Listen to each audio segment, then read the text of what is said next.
Hello everyone. In this video we will see about rectifiers. What is a rectifier is? A rectifier is a device which converts AC voltage or current into a DC voltage or current.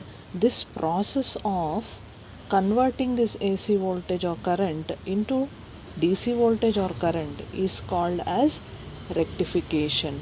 So the device rectifier does the process of rectification. First we will see why do we need a rectifier. What is the need for converting this AC voltage into a DC voltage.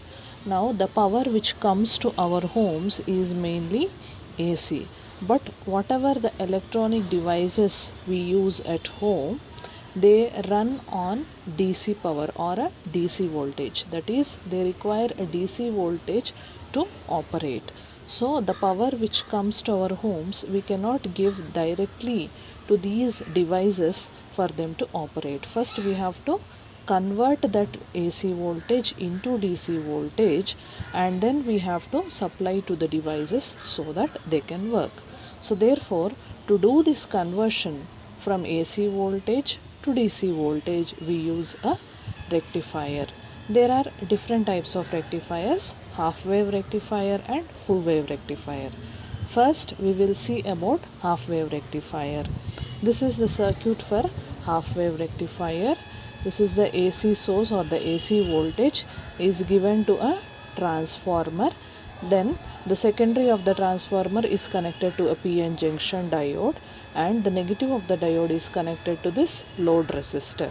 Okay, here the unidirectional conducting property of the diode is used in this rectifier. Now when the AC voltage is applied to primary of the transformer, the same voltage is generated in the secondary of the transformer, which is applied to a diode. Now this is the input waveform, that is your AC voltage, and this is the waveform of the voltage which we get across the load resistor. Now during the positive voltage or during the positive half cycle of AC input, the diode will be in forward bias state. When the diode is in forward bias state, it will conduct and a voltage will flow across the load resistor. So we get a output waveform. This output waveform shape will be similar to the waveform of the input. Similarly, next half cycle, that is during the negative half cycle of the input AC, this diode will be in reverse bias. We know that when a diode is in reverse bias state, it will not conduct. So therefore, there will be no voltage developed across the load resistor. Hence, in the waveform you can see that there is no voltage during the negative half cycle of the input AC. Again, during the next positive half cycle, again this diode will be forward biased. Again it will conduct the voltage or current, and hence a voltage is developed across the load resistor. In this way, at the load resistor we get output voltage only during the positive half cycles of input AC.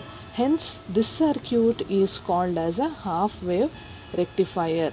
It is called as a half wave rectifier because the output is appearing across the load resistor only during the positive half cycles of the input AC. Then this is the explanation whatever I have explained just now.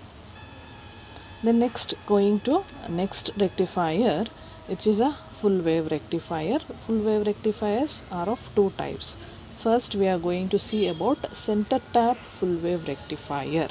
Center tap, in this we are going to use a transformer which is center tapped.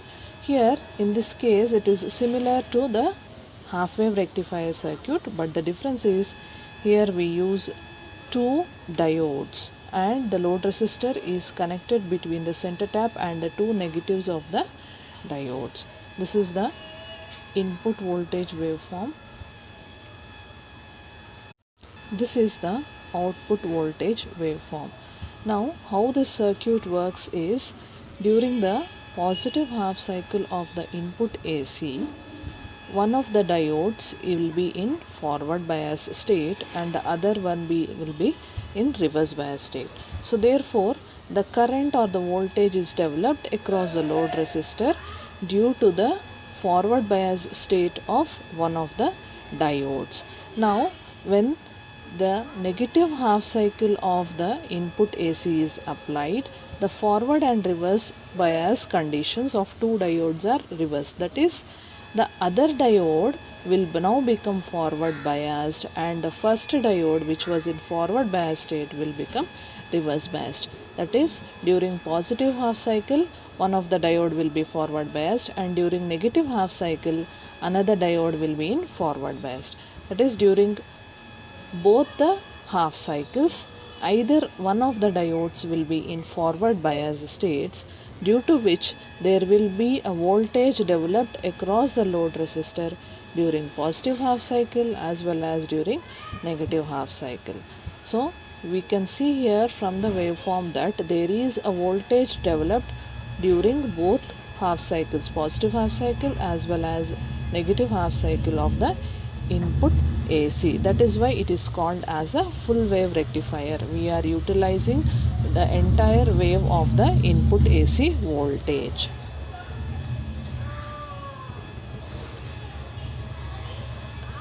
Okay, then next, going to next circuit, that is full wave bridge rectifier. This is a circuit.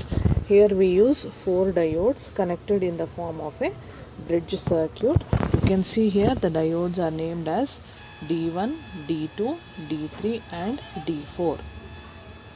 Now what happens is, during the positive half cycle of the input AC, 2 of the diodes will be in forward biased. Let us say suppose D2 and D4 are forward biased, then D1 and D3 will be reverse biased. So therefore from the secondary of the transformer the current will flow through D2 because it is forward biased, then it will flow through load resistor, then it will flow through D4 which is again forward biased and it will end here.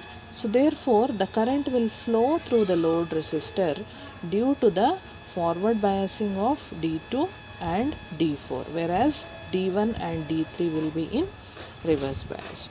Now during the negative half cycle of input AC voltage, this D2 and D4 will be in reverse bias and this D1 and D3 will be forward biased. So therefore the current will flow through diode D1, then through load resistor, then through diode D3. So in both the cases, whether it is a positive half cycle or the negative half cycle, a voltage is developed across the load resistor. Hence the output we will see during both the positive and the negative half cycles of the input AC voltage. Now the efficiency, coming to the efficiency of the rectifiers, it can be measured by 2 things. The first one is ripple factor. The ripple factor is denoted by gamma or R. What is ripple factor is, it is the measure of the purity of the rectifier output and it tells us the amount of ripples that are present in the output of the rectifier. What are ripples? Ripples are nothing but the AC components, unwanted AC components in the output of a rectifier. We know that rectifier is a device which converts AC voltage into DC voltage. So we expect the output to be free from AC components.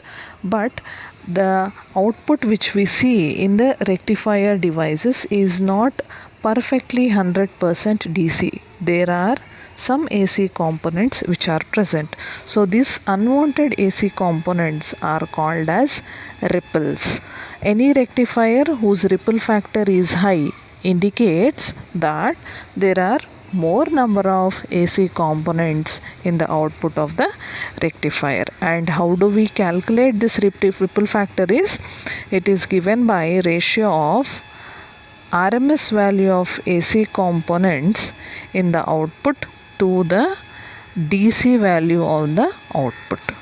By taking a ratio of these two things, we can determine the ripple factor of any rectifier. Then next quantity is efficiency. Efficiency is denoted by eta. It is the amount of the input power converted into useful output power, and we can calculate efficiency by taking ratio of DC power delivered to the load to AC input power from the secondary of the transformer. So this is a comparison between a half wave rectifier and a full wave rectifier. The ripple factor for half wave rectifier is 1.21, whereas for center tap full wave rectifier it is 0.482. So we can see that the number of ripples in full wave rectifier are less compared to half wave rectifier. So we can say center tap full wave rectifier is more efficient than half wave rectifier because it has less number of ripples or the unwanted AC components. Also, when we see about efficiency, center tap full wave rectifier has an efficiency of 81.2% compared to half wave rectifier which has an efficiency of 40.6%. So this is about rectifiers.